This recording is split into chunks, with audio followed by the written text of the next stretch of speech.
Even though you're being menaced by a chainsaw, laugh clown. Yep, this one was a bit of a surprise. Clown in a Cornfield, based on a novel. It tells a story about a father and daughter team who are doing a fresh start by moving to a small, sleepy town that's sort of a time capsule of the 90s, as far as anyone's concerned. But, like a certain British cop drama, with a bit of comedy thrown in, that I will not name, but you might recognize what I'm saying. This town has a dark secret, possibly a curse.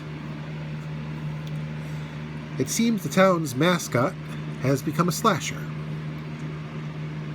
And considering the town is on its last legs after the loss of its one factory producing corn syrup, that's saying something. So first off, let's start with the cast. Our main protagonist, Quinn, is fairly decent. Maybe a little wooden at first, but you sort of warm up to her. As for her dad, he's a typical single dad who is not stupid, but at the same time, he's maybe a step or two behind. It's still pretty likable. The rest of the cast, a few obvious examples of slasher bait, are actually pretty decent. I mean, they sort of straddle the line between wanting to see them survive and wanting to see them get slashed. But overall, they were inoffensive. As for the rest of the cast, the townspeople are pretty odd, and their overall arc comes to fruition in glorious fashion. I don't want to give it away, but you'll see what I mean. As for the villain, he starts out as pretty simple, like Jason Voorhees or Michael Myers, but then things develop and you really begin to see how the character has cast his shadow over the whole town. Like I said, I don't want to spoil things, but I will say this. A certain British filmmaker who's made 3 very famous films might look at this movie and say, "He stole my idea." But I won't say who. The gore effects are awesome. Totally practical. I don't think I saw any digital effects at all. And you really felt like the characters were in serious danger. The makeup effects for the clown himself, it's basically just a mask and a costume, like you'd see at Spirit Halloween or a local haunted attraction. But he's given the kind of menace that that more recent killer clowns have taken on.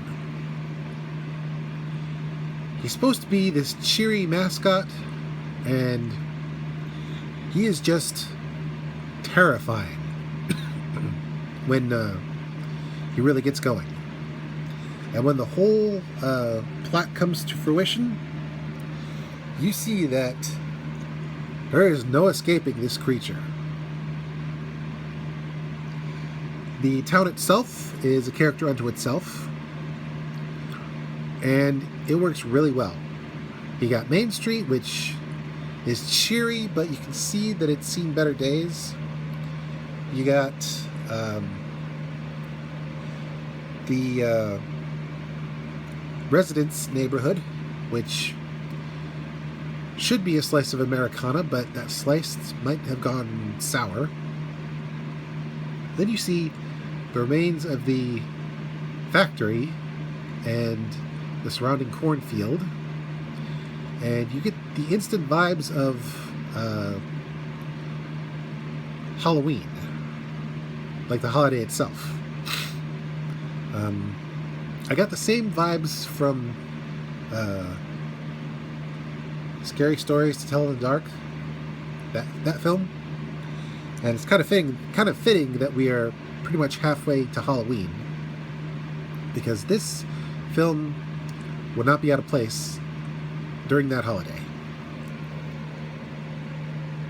The story itself took some time to get going, but overall, I would say the pace was pretty steady. And once the payoff happens and we get to the home stretch, it became really entertaining.